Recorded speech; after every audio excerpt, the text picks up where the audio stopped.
Watekloof. Mzwandile, good morning to you once again. We are expecting President Jacob Zuma to arrive. Do we know what time? Indeed, Ayanda, as we indicated earlier on, that President Jacob Zuma will be visiting the Chabane family as well. The president is going to be coming here.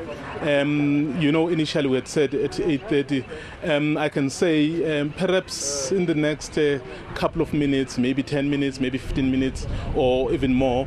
But one thing we can confirm is that the president will definitely be coming here, Ayanda. And it's part of the people who are coming to pay their last respects, as we saw with various ministers and various personalities yesterday and ordinary people. Right now, the Deputy Minister of Public Service and Administration, Deputy Minister Anda Dlodlo, has just arrived here. She's just walked inside, and of course she's here to also pay her respects, Ayanda.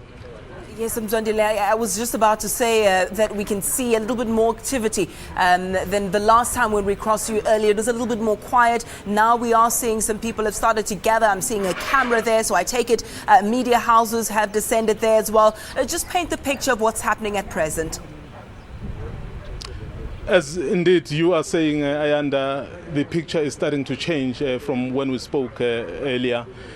There is starting to be a lot of activity, and the preparations of making sure that when the president arrives here, everything is in order, and various other people as well. I think some of the family members, some of the relatives as well, they are starting to come slowly, and of course the day is starting to progress. So it's expected that more and more people will continue coming. Mzwandile, I know the investigation is still underway as to exactly what happened. We do know that the truck driver has been arrested.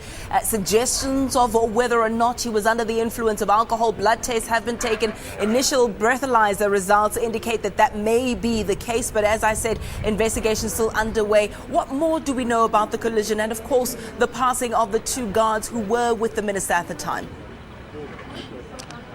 Ayanda, as you've said, we actually reported this even on SABC News, that they were, when police got there, one of the things they said was that the driver was not sober.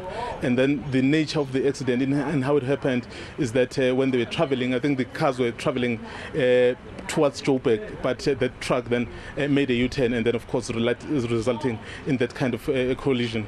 And then you see the other thing perhaps that may be troubling for other people is that the driver, of course we can't be judgmental now, that the driver does have some cases relating to reckless driving before, and then there's another one that's still outstanding, which he allegedly committed at Ivory Park here in Johannesburg. And we know that also the families of the bodyguards as well, they are in pain, like the family of Mr. Chabane. I can tell you that Deputy President Cyril Ramaphosa yesterday did indicate that they'll make an effort to go visit them.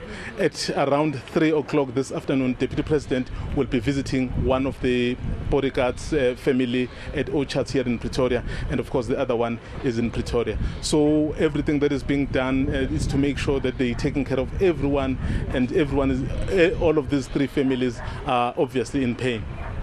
Leave it there, at least for now, Mzwandile. We will continue to chat to you throughout the course of the day as we are on standby for the arrival of President Jacob Zuma. Mzwandile Mbete coming to us live from the home of the late Minister Collins Chabane.